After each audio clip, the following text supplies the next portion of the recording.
today's class. Today's subject is Hindi literature. Students, Hindi literature में previous class में हमने part 8 सीख भरे दोहे इस पार्ट को पढ़ा था।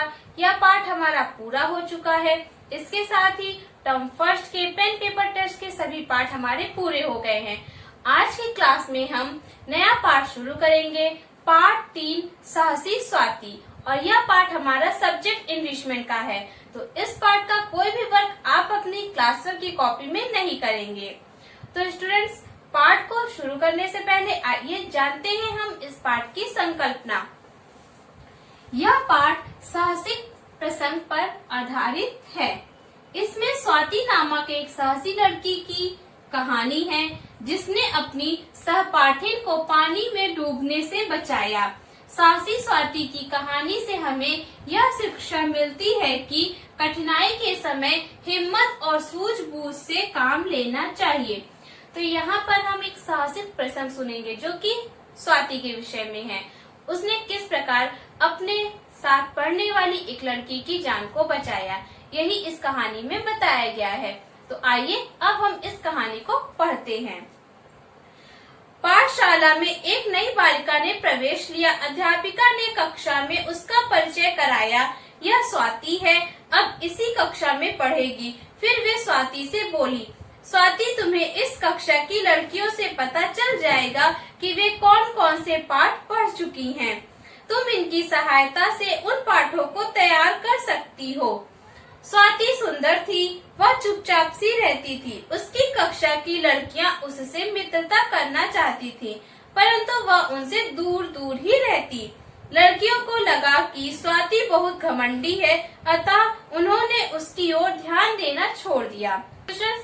स्कूल में एक नई बालिका ने प्रवेश किया, उसका नाम था स्वाति, और अध्यापिका ने उसे क्लास के सभी बच्चों से परिचित कराया, यानी उसकी जान पहचान कराई। और फिर स्वाति से बोला कि अभी तक हम लोगों ने जितने भी पाठ पढ़े हैं, क्या हमारा वर्क हो चुका है या तुम्हें अपने क्लास की लड़कियों से पता चल जाएगा।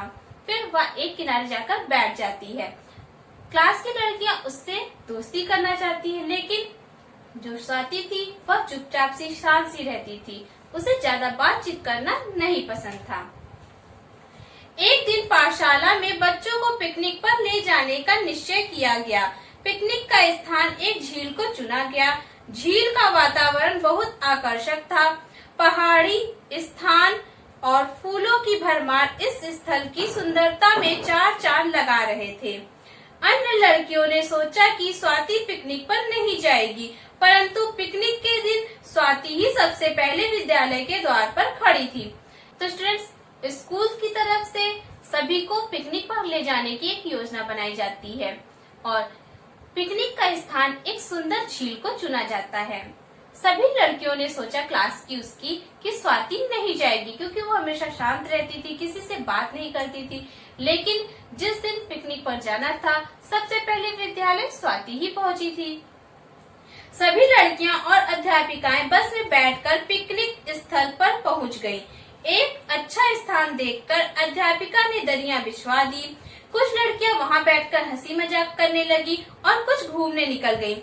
स्वाति आज भी अपनी सहपाठिनों से अलग अकेली घूम रही थी। वह एक फूल के पौधे के पास बैठ गई। अचानक धप की आवाज हुई और चीख गूंज उठी। स्वाति उठकर तेजी से आवाज की ओर दौड़ी।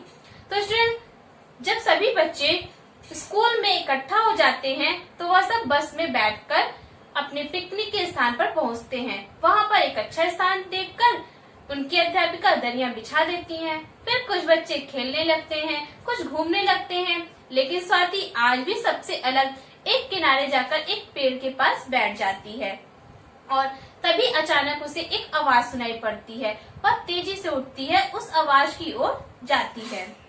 झील के किनारे उसे एक लाल कपड़ा दिखाई दिया। वह उधर ही दौड़ने लगी। झील के पास पहुंचते ही उसे बचाओ बचाओ की आवाज सुनाई दी। उसने देखा कि उसकी कक्षा की एक लड़की नीरू झील में गिर पड़ी है। झील में उस स्थान पर पानी कम और कीचड़ अधिक थी। वह भाग दलदल बना हुआ था। वहां पहुंचकर स्वाति ने नीरू से कहा, नीरू घबराओ मत, मैं अभी किसी और को बुला लाती हूँ। परंतु नीरू हाथ पांव पटक रही थी। स्वाति ने एक क्षण सोचा। उसने अपने थैले से चाकू निकाला और पास की बेल काटने लगी। उसने उस कटी बेल को नीरू की ओर फेंका। स्वाति चिल्लाई, इसे दोनों हाथों से कसकर पकड़ लो नीरू। नीरू ने बेल पकड़ ली। स्वाति उसे अपनी ओर खींचने लगी। इस काम में स्वाति के हाथ जगह जगह से कटने लगे। उसका कुर्ता भी फट गया, परंतु उसने हिम्मत नहीं हारी।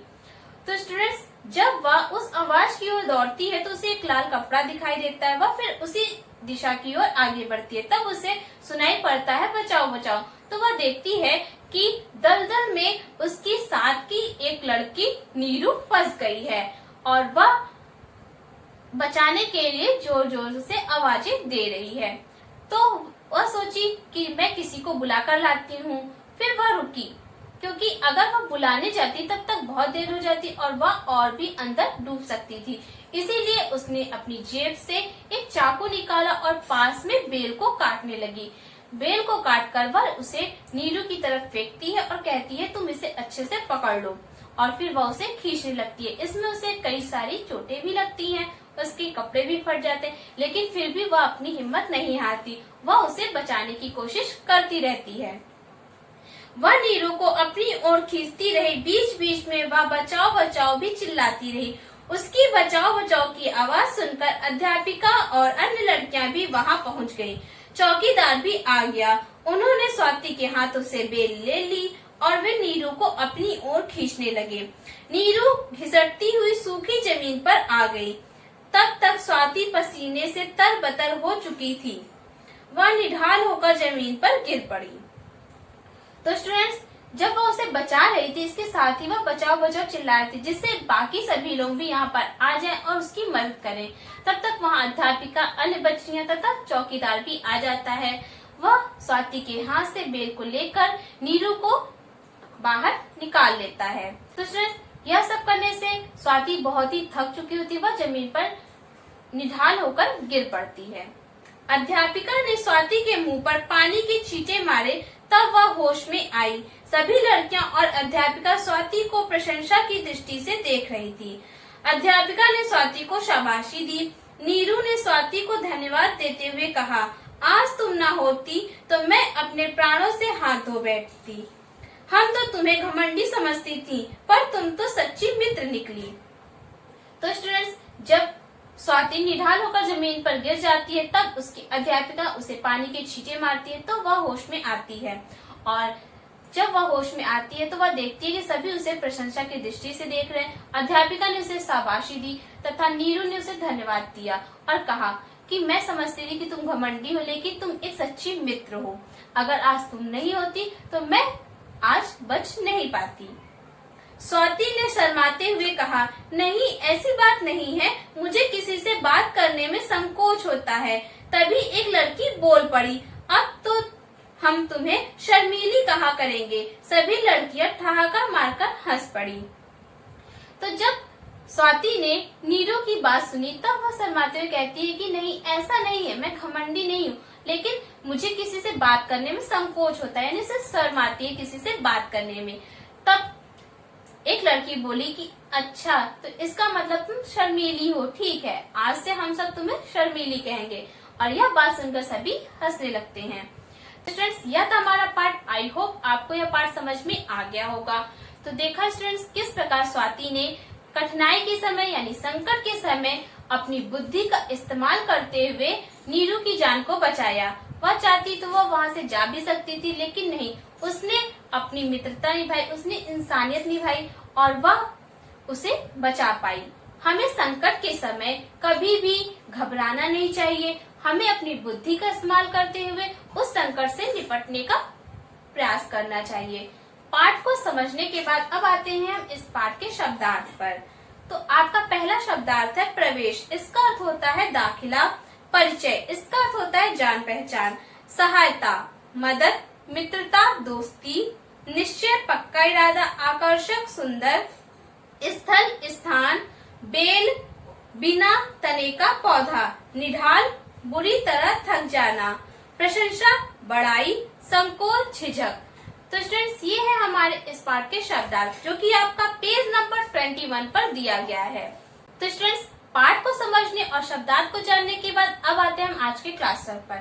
तो स्टूडेंट्स, क्लास वर्क में आपको पेज नंबर 22 पर जो बहुविकल्पीय प्रश्न दिए गए हैं और जो प्रश्न आपका काम मौखिक प्रश्न है, इनके उत्तर अपनी किताब में करने हैं। यानी आपको पाठ पढ़ना है और बहुविकल्पीय प्रश्नों के सही उत्तर ढूंढने हैं। इसके साथ ही मौखिक प्रश्नों के सही उत्तर आपको अपनी किताब में राइट करना है। This is your today's class work. Now homework. Homework में आपको इस पाठ के शब्दार्थ याद करने हैं और उन्हें अपनी होमवर्क कॉपी में राइट करना है। This is your today's homework.